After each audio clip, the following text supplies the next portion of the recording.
Good morning, students. So today we will start our next topic, next chapter, chapter number 3, motions of the earth.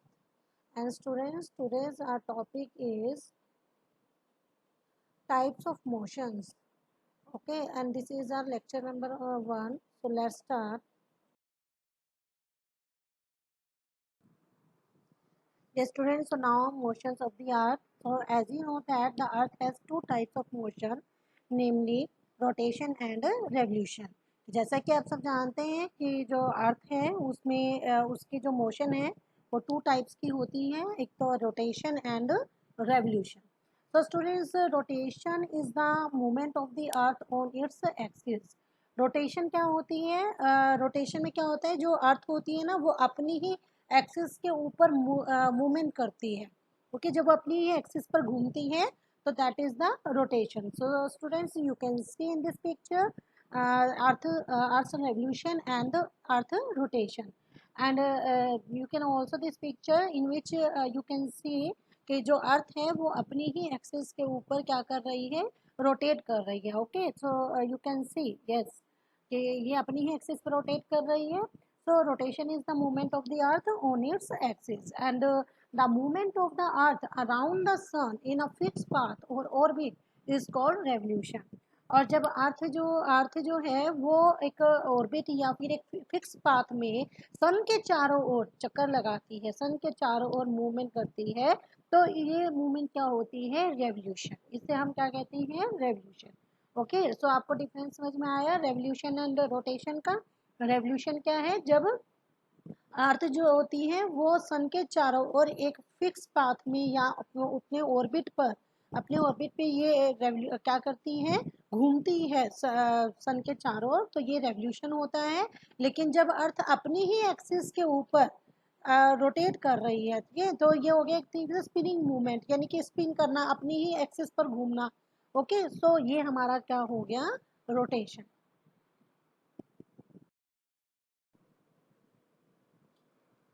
So now the axis of the earth, which is an imaginary line, make an angle of 66.5 degree with its orbital plane. So students, as you know that and we have already studied in our previous chapter कि जो हमारे पास जो अर्थ के जो axis होते हैं ये एक इमेजिनरी लाइन होती है.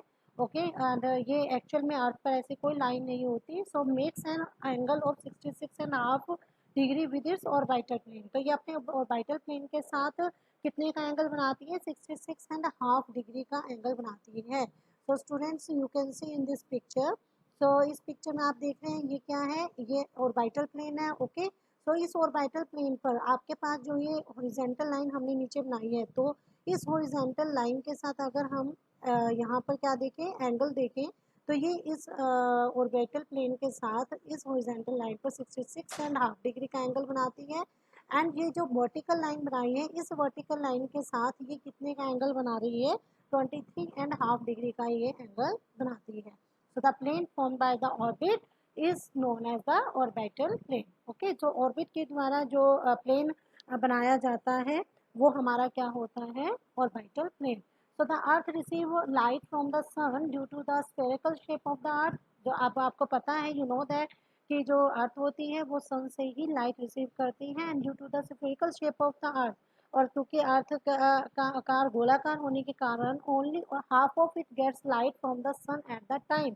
तो ये एक टाइम पर जो सन से अर्थ जो है वो सन से के हाफ पोर्शन पर ही क्या होती है, लाइट रिसीव होती है अर्थ के ऊपर सन से. And the portion facing the sun experience day, और जिस पोर्शन के ऊपर क्या होता है, सन का लाइट होती है, लाइट पड़ती है, वो क्या होता है, वो दिन का टाइम होता है. And while the other half away from the sun experience night, और जो हाफ पोर्शन होता है उसमें क्या होती है, रात होती है. So the circle that divide the day from night on the globe is called the circle of illumination. तो स्टूडेंट, जो क्या होता है, द सर्कल दैट डिवाइड, जो सर्कल हमारी इस ग्लोब को, ठीक है, डे और नाइट में डिवाइड करता है, तो वो हमारा क्या कहलाता है, सर्कल ऑफ इल्यूमिनेशन. आप देख रहे हैं यहाँ पर इस पिक्चर में जो सन की रेज पड़ रही है, जिससे कि हमारी जो ग्लोब है उसमें हाफ पोर्शन में क्या है, हाफ पोर्शन में डे है और हाफ पोर्शन में नाइट है. तो ये जो बीच में जो ये जिस लाइन ने इसको डिवाइड किया है, ओके, तो ये जो लाइन है, इसे, ये जो सर्कल बना है इसे बोलते हैं circle of illumination. So this circle doesn't coincide with the axis as you see in figure 3.2. और आप इस फिगर में ये भी देख रहे हैं कि ये जो हमारा सर्कल ऑफ इल्यूमिनेशन है, ये हमारे किसके साथ, हमारे एक्सिस के साथ ये नहीं मिलता, ठीक है, इससे अलग होता है. So the earth takes about 24 hours to complete one rotation around it axis. तो एक जो हमारी अर्थ जो होती है वो अपनी ही एक्सिस पर रोटेट करने में 24 घंटे में वो अपनी एक रोटेशन कंप्लीट करती है. So the period of rotation is known as the earth day. तो ये जो रोटेशन का ये पीरियड है इसे हम क्या बोलते हैं, earth day. And this is the daily motion of the earth. ये अर्थ का क्या होता है, एक डेली मोशन होता है. So clear now? Yes. So let's do take a bowl to represent the earth and a lighted candle to represent the sun. हम क्या करें, पहले हम अर्थ को प्रेजेंट करने के लिए, रिप्रेजेंट करने के लिए हम एक गेंद ले लें, एक बोल ले लें, और सन को रिप्रेजेंट करने के लिए एक हम क्या कर लें, एक लाइटेड कैंडल, एक जलती हुई कैंडल जो है हम ले लेते हैं. Okay, then mark a point on the ball to represent the town X. अब हम क्या करेंगे, उस बॉल पर एक टाउन एक्स को दिखाने के लिए हम वहाँ पर एक मार्क लगाएंगे. So place the ball in such a way that the town X is in darkness. तो अब उस बॉल को हम इस प्रकार से रखें कि वो जो हमने टाउन एक्स का जो मार्क लगाया है उसमें डार्कनेस हो, ओके, अंधेरा हो. Now rotate the ball from left to right.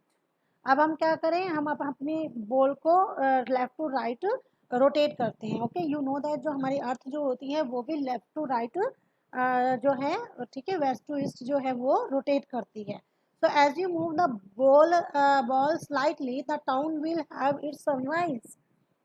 जैसे ही आप अपनी बॉल को थोड़ा सा घुमाते हैं तो वो जो टाउन है उसमें क्या होगा, सनराइज होगा. Okay, so as the ball continue to move, the point X gradually gets away from the sun. और जैसे अगर जो वो बॉल है उसको आप घुमाना अपना कंटिन्यू करते हैं, कंटिन्यू रखते हैं, तो जो वो पॉइंट एक्स है वो धीरे धीरे अब हमारे सन से क्या होगा, दूर चला जाएगा, वो दूर चला जाता है. एंड दिस इज सनसेट, और इसे हम कहते हैं sunset. Okay, so students, what would happen if the earth didn't rotate? तो अब यहाँ पर एक क्वेश्चन किया गया है कि क्या होगा अगर जो अर्थ है वो रोटेट ही ना करे, ठीक है, अगर वो रोटेट करना बंद कर दे तो क्या होगा. तो the portion of the earth facing the sun would always experience day. यानी कि उससे क्या होगा कि सन की तरफ वाला जो अर्थ में के पोर्शन में हमेशा ही दिन रहेगा. And the beginning continues warm to the region, जिसके कारण उस पार्ट में जो गर्मी है वो लगातार पड़ेगी. And the other half would remain to darkness, और दूसरा जो पोर्शन होगा, हाफ पोर्शन है, वहाँ पर डार्कनेस, अंधेरा रहेगा. And be freezing cold all the time, और वहाँ पर हमेशा ही ठंड रहेगी. So life would not have been possible in such extreme condition. तो ये ऐसी इतनी एक्सट्रीम कंडीशंस में तो आपको पता है कि लाइफ जो है वो एग्जिस्ट ही नहीं करेगी.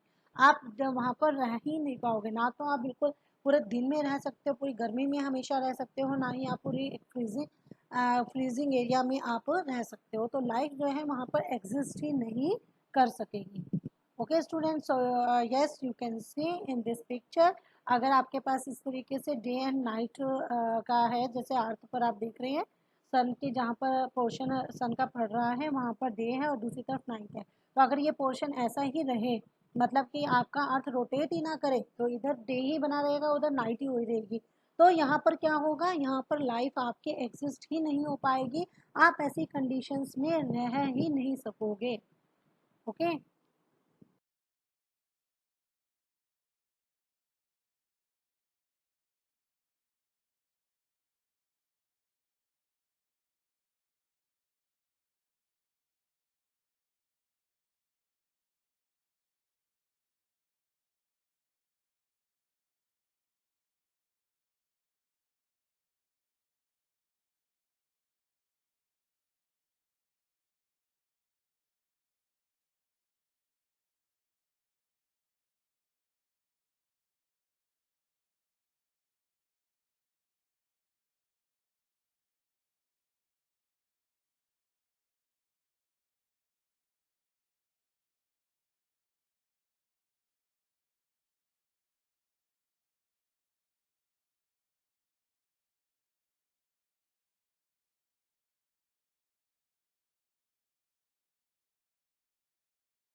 So now the second motion of the earth around the sun in its orbit is called revolution. Okay अभी तक हमने रोटेशन के बारे में स्टडी कर लिया है कि जब अर्थ अपनी एक्सिस पर ही रोटेट करता है तो वहाँ पर क्या होगा।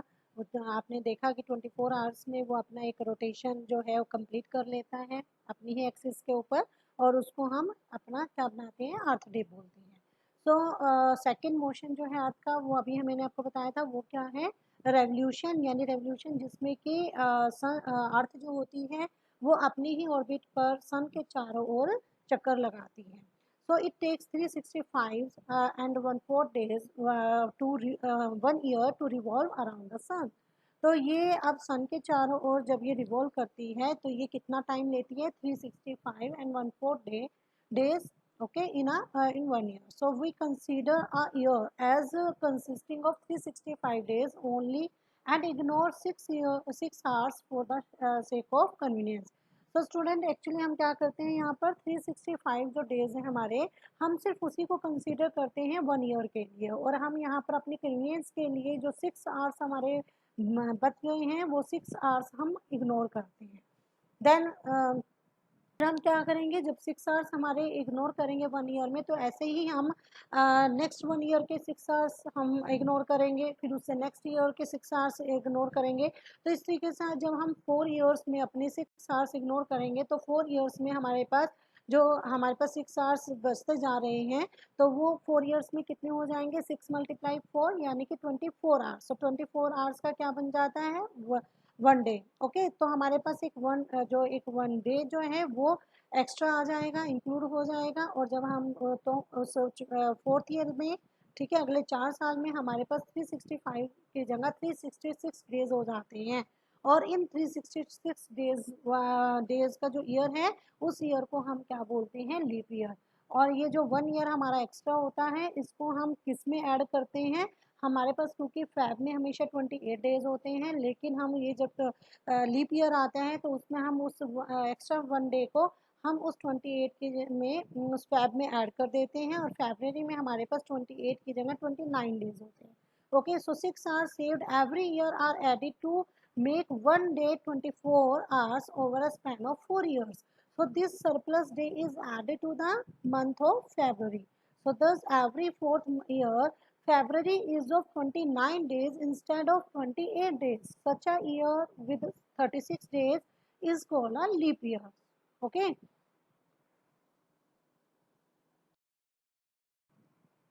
So now students, you can see in this picture, in this figure, yes, आप देख रहे हैं कि जो अर्थ है हमारी ये इस सन के चारों ओर क्या हो रही है, रिवॉल्व हो रही है, घूम रही है।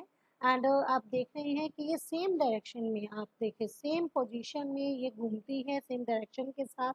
आप देख सकते हैं, जैसे देखिए ये जिस पोजीशन में है, आप यहाँ पर भी वो उसी पोजीशन में घूमती है। तो मतलब इसकी जो डायरेक्शन है वो चेंज नहीं होती, डायरेक्शन सेम रहती है। तो इसका क्या इफेक्ट पड़ता है student, so from the figure 3.3 it is clear that earth is going around the sun is an elliptical orbit. Okay, ये अपने एक इलिप्टिकल ऑर्बिट में ही सन के चारों ओर अर्थ जो है वो घूमती है। So notice that throughout its orbit the earth is inclined in same direction. आप यहाँ पे नोटिस कर रहे हैं कि जब ये अपना क्या करती हैं, अपने थ्रू आउट इट्स ऑर्बिट, अपने पूरे ऑर्बिट में ये अर्थ जो है वो सेम डायरेक्शन में ही घूम रही है, सेम डायरेक्शन में है।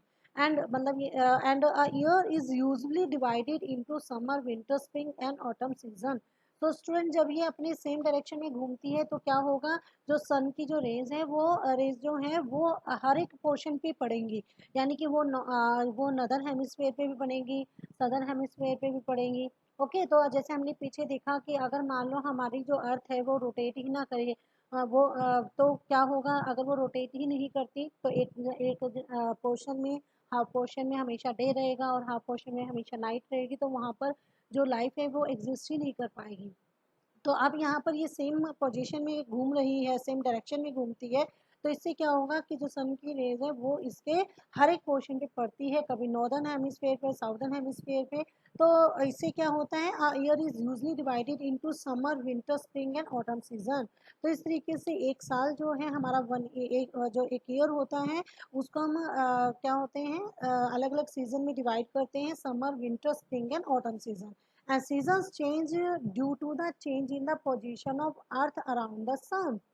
और जो सीजन जो चेंज होता है वो किस कारण से होता है, जो हमारे जो हमारा अर्थ सन के चारों ओर जो पोजीशन में घूम रहा है तो उसमें चेंज होने की वजह से, ठीक है, जो ये चेंज हो रहा है, change due to the change in the position, position में चेंज की वजह के कारण से हमारे जो सीजन है वो भी चेंज होते हैं, कभी समर सीजन आता है, कभी विंटर, कभी स्प्रिंग एंड कभी autumn season. Okay, so students in this picture, yes, ये मैंने जस्ट इसलिए दिखाया है कि आपको इस पिक्चर में आप देख सकते हैं जो पीछे आपके पास एक वर्ड आया था इल्यूमिनेशन, सर्कल ऑफ इल्यूमिनेशन। तो ये वो सर्कल ऑफ इल्यूमिनेशन को दिखा रहा है जिसके अंदर आप देख रहे हो कि सन की जो रेज पड़ रही हैं तो उसकी वजह से हमारा जो अर्थ है वो टू पार्ट्स में से डिवाइड हुआ हुआ है, एक तरफ डे है और एक तरफ नाइट है। आधा पोर्शन में बिल्कुल डार्कनेस है और हाफ पोर्शन में यहाँ पर क्या है, लाइट है।